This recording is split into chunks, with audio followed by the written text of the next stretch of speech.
What do you think about phones? I mean, and social and all that stuff.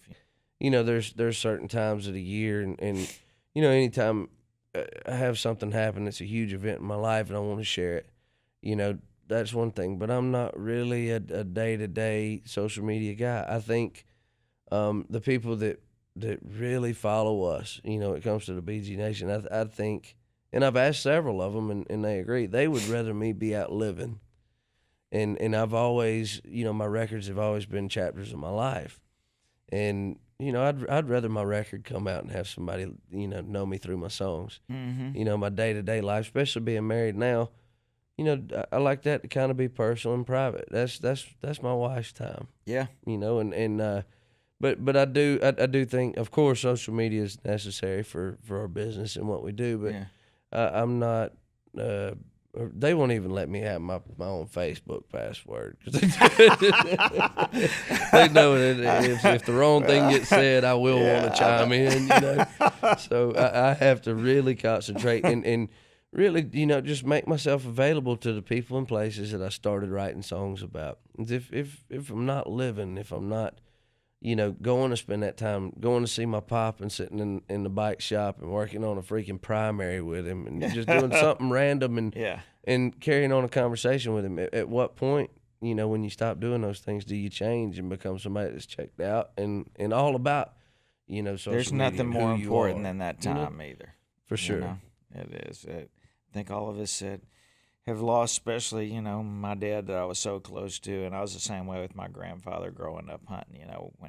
When it's gone, it's gone, and ain't nothing on a telephone that's worth that time that you get to spend with them. Not at all. However, if it wasn't for a phone, I wouldn't have been able to see that moment of you and the serviceman and him giving you the Purple Heart. I saw that on the internet, and I went to Iraq and Afghanistan, and very committed to. We're on American Forces Radio. The show is, so we're all over the world with troops listening to us, and I just get a lot of stuff. Did that moment change anything for you, or did it just enforce where you were already at? Little bit of both. I think it reaffirmed where I was at, and it opened up a whole lot of channels in my mind. It drastically changed my mind, or changed my life, because when a fellow hands you something like that, to me is the ultimate medal. I mean, that says that I sacrificed my body and my well-being for my country, and for him to hand that to me, knowing that I'm undeserving, but something in his heart said, you know what, I want to give this to this guy. We were on a Wounded Warriors ride, and from what he tells me, I'm still good friends with this guy. His name's Justin Patterson. I mean, he had several Purple Hearts. He had one to share. But just an incredible human being. He got a lot of nerve damage, deals constantly with PTSD, and continuing that relationship and that friendship with him exposed me to a side that a condition, I guess you could say, or just I think it's a life now that these guys come home with. They're different people. Same thing that I saw with my buddy Josh Green when he came home. He's a different man. And it just, as far as Justin goes, I told him, I said, man, I tell you what I'll do with this. I'm going to keep this in a very safe place. It's actually, it's right in the other room in my bag in there. It never gets far from me. So if he ever does want it back, I know exactly where it is, and I'll be able to hand it to him on the spot. But we actually played 2 shows at Red Rocks this past weekend. And a while back, and I brought him out on stage. He was sitting right out in front of me, and it wasn't planned or anything. I was like, you know what?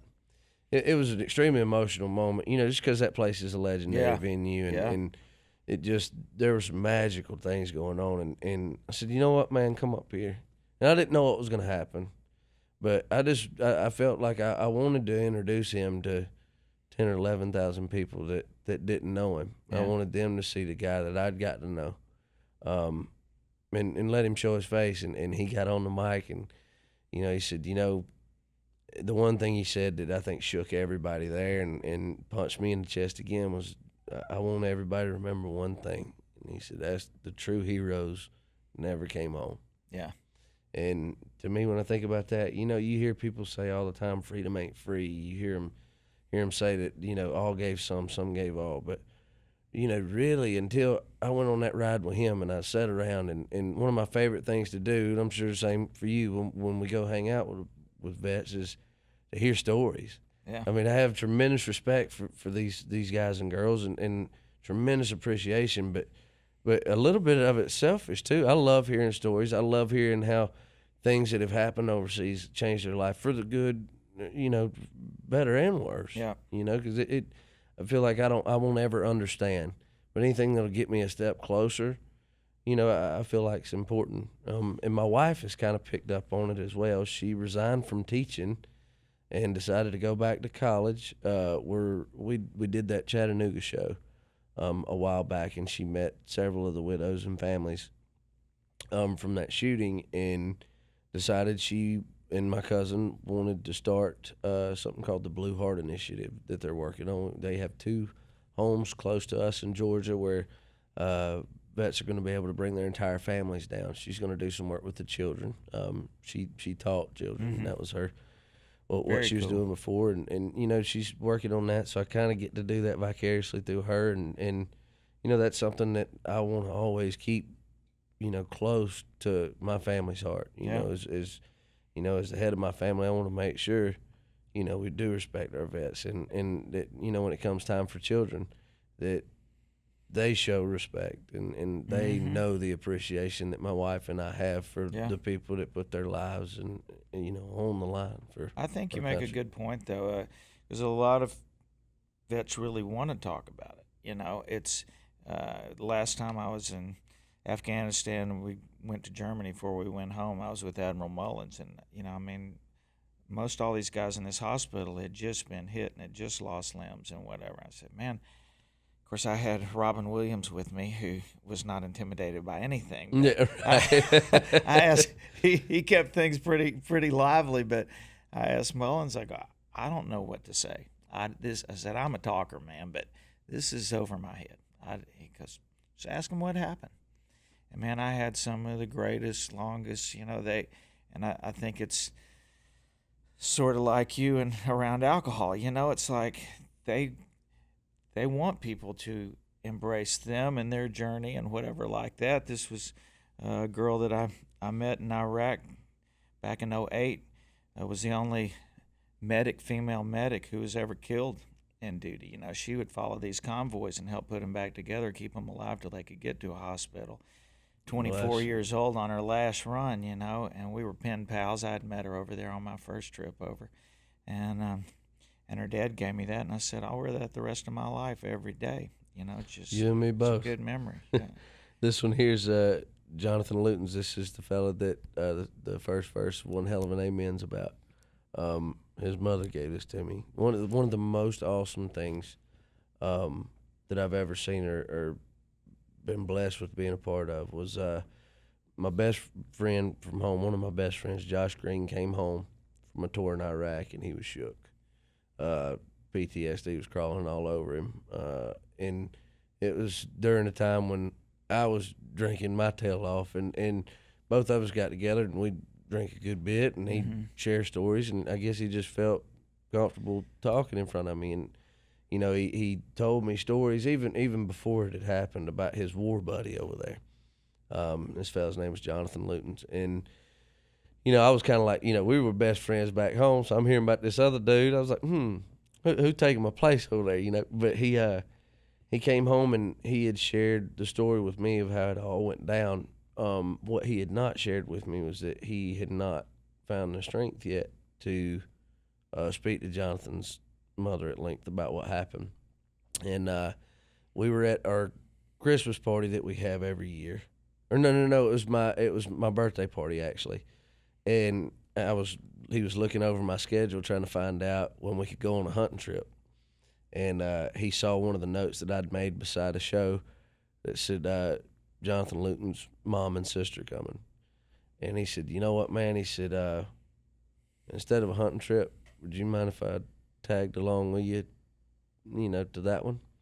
And I said, not at all. man, not at all. And we were all on the bus, and I had my tour manager go grab Jonathan's mom and sister, and they had his sister had communicated with Josh, but he'd never met the mother. And when they came up on the bus, I shook hands with the mom. It's the first time I'd met her.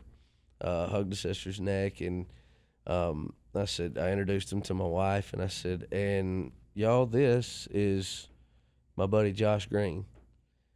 And for a minute, it didn't catch on, and then when it hit the mother, she just bursted into tears, rushed over to him and hugged his neck, and he had never had the opportunity, or so much the strength, I think, to tell her exactly what happened. And she said, you know, I always just worried that he was alone. And I mean, I it always breaks you up sitting here talking about it, but he said, you know, he wasn't alone. I was with him the entire time. And just for him to be able to share that with her, it was like, you know, that gave her a peace of mind to know that her son's last moments, he was not by himself, that my boy had him. Witnessing that, you know, in our daily lives and the things that we go through, things that bum me out, you know, it just, they don't come close in comparison what these guys and girls have experienced and dealt with over there. And it does more to make you count your blessings. It makes you look at your life all over again. Say, what am I doing with myself? I'm not doing enough. I know that.